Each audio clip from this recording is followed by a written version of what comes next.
السلام عليكم ورحمة الله تعالى وبركاته. تمام وين سلام أصحابتك كحرن هاجتي في فضل داود هتدك عصوبة channelka فضل سبسكرايب صاروا لو ذاك أصحابته هذا سي كل داود ورك حساب بدن يعني هالكن سوق لينو أنكو بلا بقرا حقنا يعاوك داعي مقالة مقدشو قارهان هوتيل كيالا حيبت الليدو فاهنا دير هذا يا كسب حيا qaraxa caawa ka dhacay muqdisho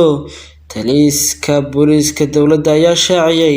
khasaaraha ka dhashay qaraxa daawadayaal intaas waa qodobada warkayga ugu doorka roon iminkan diyaar garoobo qodobadaas oo dhammaystiran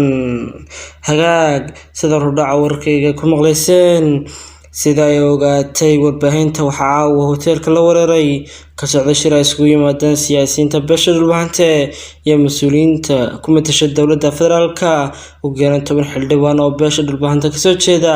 taliyaha ciidanka booliiska Soomaaliya ee siyaasiyiin ugu jiro hogaamiyihii hore ee maamulka Qaatumo Maxamed Yuusuf Indhasheel oo kasoo wada jeeda beesha dhulbahante ayaa ku shirsanaa hoteelka la weeraray sida ay ogaatay warbaahinta waxa xaqiijiyay xubno ka mid ah mas-uuliyiintaas waxaa la soo badbaadiyay inta badan dadkii ku shirsanaa hoteelka ee beesha dhulbahante kasoo jeeday qaraxa gaari loo adeegsaday oo lagu dhuftay afafka hore hoteelkaas oo lagu magacaabo Beskator ayuu ka bilaabmay weerarkan wuxuuna hoteelkaasi ku yaalaa inta u dhaxaysa hoteelada Beach View iyo Ocean View ee xabta Lido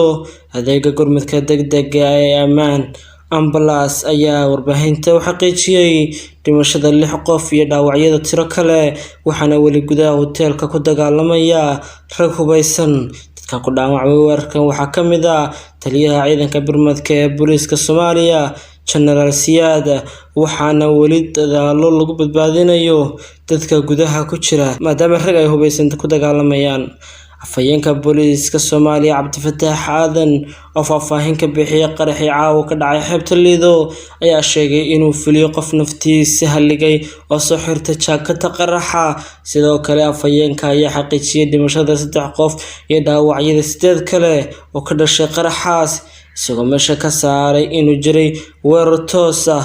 oo ka dambeeya qaraxaas afayeenka booliiska ayaa sheegay qofka isqarxiyay ay suurtagali weysay inuu gudaha u galo hoteelka isla markaana uu ku qarxay banaanka hoteelka oo lagu magacaabo Beskator kuna yaala inta u dhaxaysa hoteelada Beach View iyo Ocean View ee xeebta Lido qaraxaas waxa ku dhintay inta la xaqiijiyay ilaa 3 qof waxaana ku dhaawacmay ilaa 8 kale oo ay ku jiraan ciidamada ammaanka waxaa bulshada u xaqiijinay in goobtii ay hadda tahay mid ammaanka ayuu yiri Cabdifataax Aadan wuxuuna sheegay in la soo badbaadiyay dhammaan mas'uuliyiinta ku sugnayd hoteelka isagoo aad u amaanay ciidamada ammaanka oo sida uu sheegay fashiliyay qaraxaas oo qofkii isu soo xiray uu doonayay inuu gaaro goob mas'uuliyiin badan ay ku sugnaayeen ugu yaraan 10 xildhibaan oo beesha dhulbahante kasoo jeeda taliyaha ciidanka booliiska Soomaaliya ee siyaasiyiin ugu jiro hogaamiyihii hore ee maamulka Qaatumo State Maxamed Yuusuf Indhasheel oo kasoo wada jeeda beesha dhulbahante ayaa ka shirsanaa hoteelka dhanka kale adeega gurmadka degdega ee aamin ambulance ayaa warbaahinta u xaqiijiyay dhimashada 6 qof iyo dhaawacyada tiro kale waxaana wali gudaha hoteelka ku dagaalamaya baa la yiri rag hubeysan